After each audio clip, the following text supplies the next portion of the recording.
Dalam nama Bapa dan Putra dan Roh Kudus, amin. Bu Bapak, Saudari saya terkasih, kaum muda adik-adik, salam bantul kasih, berkah dalam. Kembali kita berjumpa dalam Renungan Harian hari ini Senin 4 Oktober 2021, Pesta Wajib Santo Fransiskus dari Assisi. Kita akan mengambil dari Injil Lukas bab 10 ayat 25 sampai 37. Pada suatu ketika seorang ahli kitab berdiri hendak mencoba Yesus. Guru, apakah yang harus kulakukan untuk memperoleh hidup yang kekal?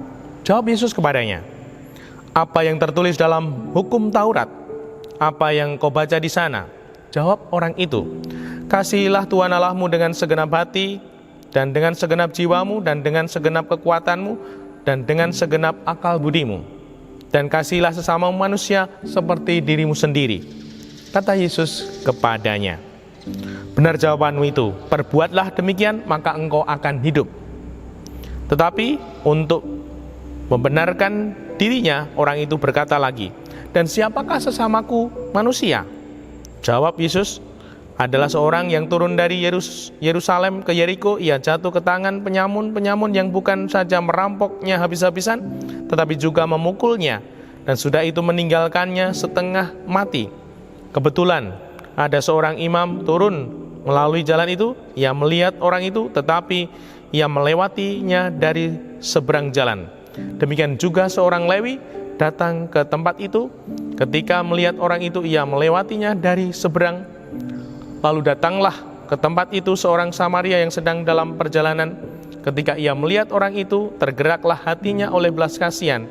Ia pergi kepadanya, lalu membalut luka-lukanya.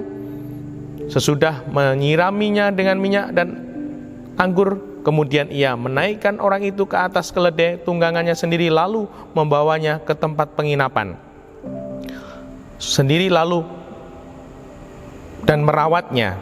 Keesokan harinya ia menyerahkan 2 dinar kepada pemilik penginapan itu, katanya, rawatlah dia, dan jika kau belanjakan lebih dari ini, aku akan menggantinya waktu aku kembali. Menurut pendapatmu, siapakah di antara ketiga orang ini adalah sesama manusia dari orang yang jatuh ke tangan penyamun? Jawab orang itu, orang yang telah menunjukkan belas kasih kepadanya. Yesus berkata kepadanya, pergilah dan lakukanlah demikian. Demikianlah Injil Tuhan, terpujilah Kristus. Bu Bapak, Saudari, Saudaraku yang terkasih, saya kutipkan ini. Jawab orang itu, orang yang telah menunjukkan belas kasih kepadanya. Nah, sesama. Mari kita menjadi sesama untuk keluarga kita, untuk tetangga kita, untuk masyarakat kita.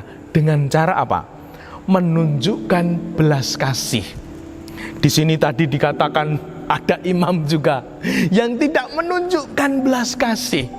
Menunjukkan belas kasih di sini, kalau dilihat, dia merawat luka-lukanya, membawa ke tempat penginapan, bahkan meninggalkan uang. Dan kalau nanti uang itu dibelanjakan lebih, nanti aku akan membayar setelah aku datang lagi. Luar biasa. Artinya, menjadi sesama itu sungguh berbela rasa, peduli, mengasihi, mau repot, mau susah untuk sesama. Mari kita bertanya, untuk keluargaku, apakah aku mau repot, mau peduli, mau susah?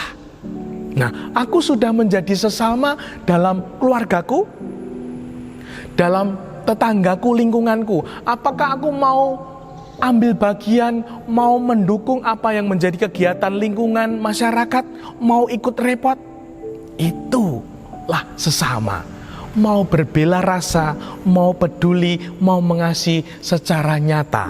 Nah, semoga kita salah satunya sesama di rumah kita, dalam keluarga kita, sesama untuk tetangga kita, untuk masyarakat kita, untuk lingkungan, untuk gereja kita, sehingga sungguh hidup kita menjadi terpuji. Karena kita bisa mewujudkan diri menjadi sesama yang berbela rasa. Dimuliakanlah Tuhan kini dan sepanjang masa. Salam bantul kasih, berkah dalam. Nama Bapa, Putra, dan Roh Kudus. Amin.